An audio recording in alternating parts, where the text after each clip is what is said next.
exploration not only enhances our knowledge of the outer space, but it also presents new opportunities for the future. We can see how national aspirations are growing and are even being met in the space realm today. However, the resources both on ground and in space are bound to remain limited, which is why an intense competition is inevitable. This is what the experts today call the space race. And space race is what has led to space militarization, or rather the concept of space militarization. Let me explain. After having achieved its aspirations in space, it is a nation's duty to ensure its continuation and protection from any perceived threats, internal or external. At the beginning of the space age, the two spacefaring nations, the US and the USSR, used their satellites against each other for the purposes of spying, surveillance, or precise navigation. However, it was in 1991 that the US launched a full-fledged war based on its satellite communication systems. The US military used its satellite communication systems to coordinate forces, to share intelligence, and to command and control across the theater of operations in the Middle East.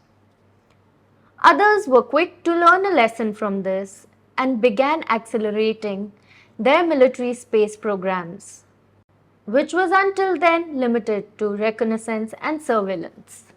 The most glaring example was China's demonstration of the ASAT capabilities in 2007, or the capability to strike and destroy an adversary satellite in Earth's orbit.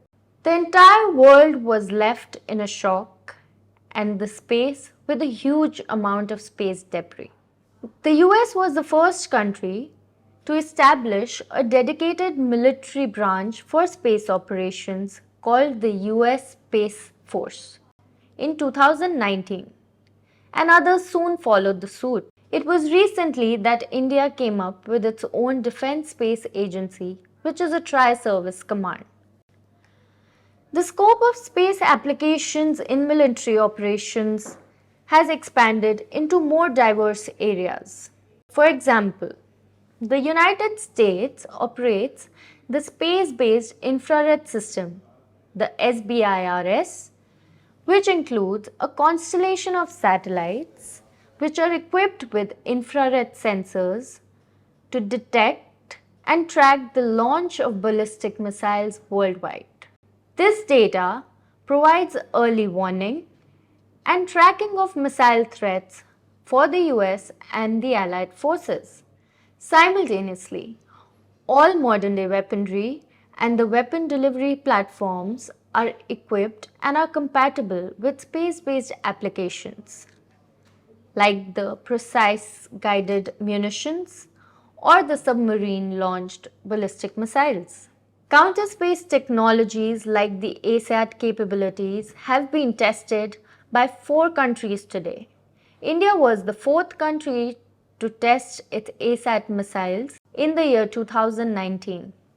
After the destruction of Ukraine's internet and communication infrastructure, the Ukrainians requested the American Aerospace Agency SpaceX to activate their Starlink satellite internet services in their country.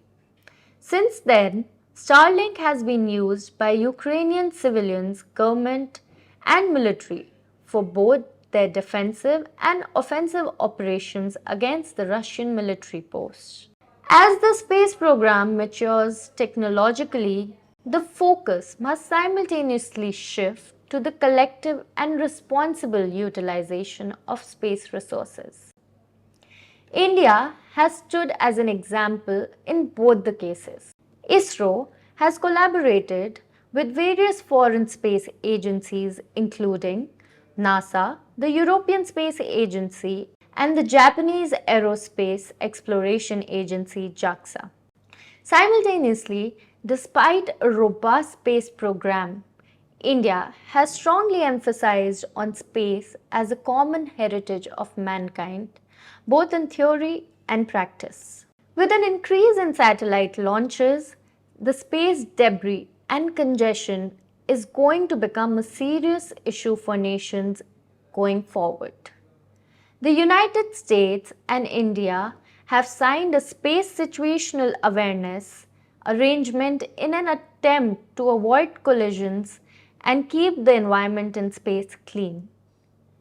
India has recently, in June 2023, signed the US-led Artemis Accords, which is a non-binding multilateral arrangement between countries participating in NASA's Artemis or the lunar program. It attempts to rewrite the rules of engagement in outer space by drawing on the articles from the Outer Space Treaty of 1967. The signatories under this evolving framework will establish certain space laws and will agree on certain principles related to technology transfer, data sharing, and other such areas. After the announcement of the Artemis Accords in 2020, China and Russia announced their joint venture for setting up an international lunar research station on the moon. Evidently, geopolitics is playing a big role in shaping the future utilization and security of space. The space economy is booming and is expected to reach from a current value of $440 million to $3 trillion in 2040. This provides for a big motivating factors for countries and private players to participate in the space industry.